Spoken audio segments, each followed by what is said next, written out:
At 16 you've never seen a review like this. Weird old games you cannot tame, these things you don't miss. SNES Man is the champion, he is 16-bit. SNES Man is the champion, he is 16-bit.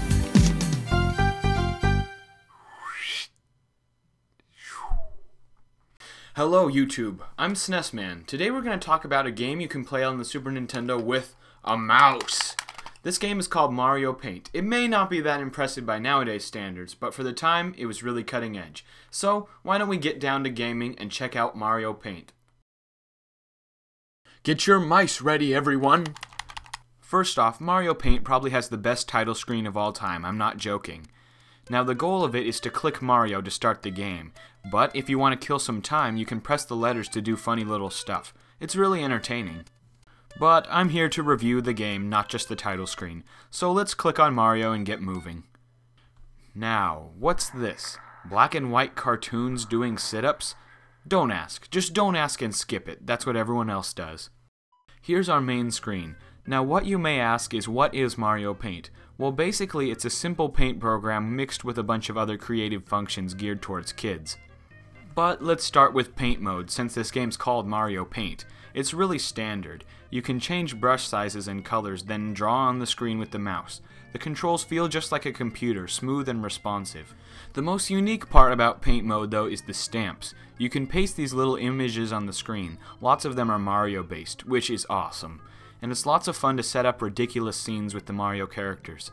In just a matter of minutes, you can go around making funny stuff happen and then destroy it. Bloody Goombas, bloody destruction everywhere, and Christmas-colored Goombas. I don't know. I kinda go insane when I play this game. Then, you can erase things with special erasers, like this that scrambles the image.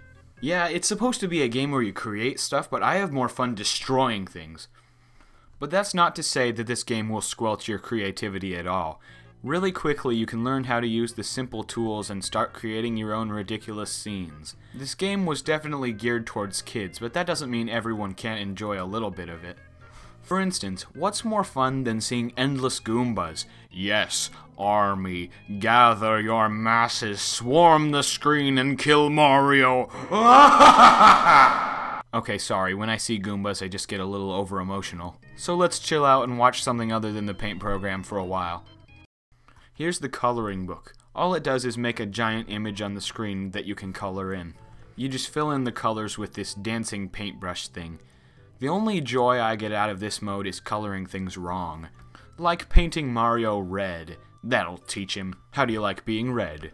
Now to a more interesting mode. This is the stamp editor. You basically make your own sprite in the game that you can use. I'm gonna try to make a crude SNES Man sprite.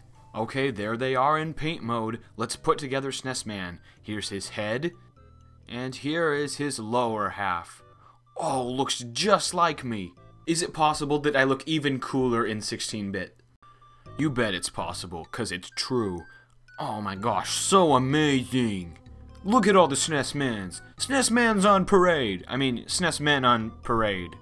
I'm still learning English. Next, let's cover the animation mode, or Animation Land as it calls it. This mode is actually pretty advanced for the time. You can draw a certain number of squares and use them as frames of animation. Here I'm just going to have Mario's head bob around because it's quick and easy to do. Then you just go to Path and you can set up how it moves on the screen. This really isn't that vital unless you want a character running around the screen or something. And finally, you click Animation and you can set your speed and music for your cartoon. Yes, I'm an animation master. Mario Paint does not boss you around or push you through hoops. You do whatever the heck you want, which is pretty unique for a Super Nintendo game when it used to all be linear. The only problem with this is the replay value can run short if you're not a creative type. This game is made for people who have lots of time to kill to mess around for some mild entertainment, not gripping action. Except, of course, the Fly Swatter minigame, the only part of this game that's linear action, and geez is this good. The idea is simple. Swat at all the flies on the screen.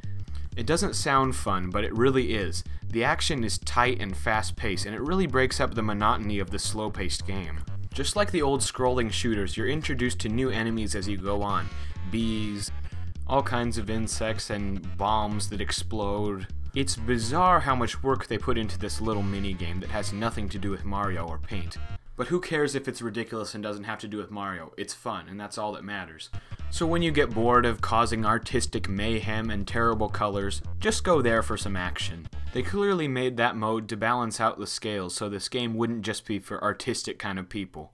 But the final mode I need to talk about here is anything but action. Yes, the music mode. The most famous mode in Mario Paint. For 1992, this was ridiculously advanced. I mean, you could make your own compositions with MIDI. Just do some simple clicks and soon you'll have a brilliant song like the SNES Man theme. Yes, there were programs like this on computers at the time, but never on cartridges. This was really cool for kids to be able to use such a simple program to make such good music. There's something that I have to clear up that pertains to YouTube though. Lots of people talk about these amazing compositions made on Mario Paint, but those are really not made with the cartridge. Most of those are made with a program on the computer that mimics Mario Paint.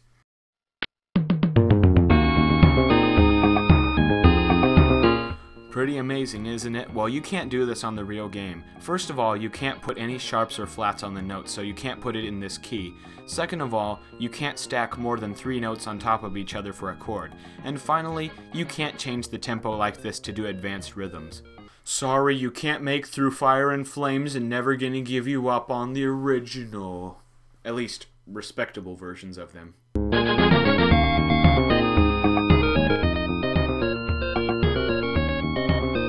But even without modern software powering, this was pretty cool for the time, and one of the most advanced and interesting parts of the game. Things to make it better. This is kind of tough to say because you can't really grade this game like a typical game. All you can grade it upon is its technology because it works like a computer program, and for its time it was really advanced. The only criticisms you could make against it are based on technology, and I don't think that's fair because you have to take the generation it was made into account. For instance, you can only save 1 song on this game on the cartridge, and I would have liked at least 3 or 4. But I can't complain because it's based on technology, they had no choice. So, in judging this game, I'm gonna judge 2 different ways.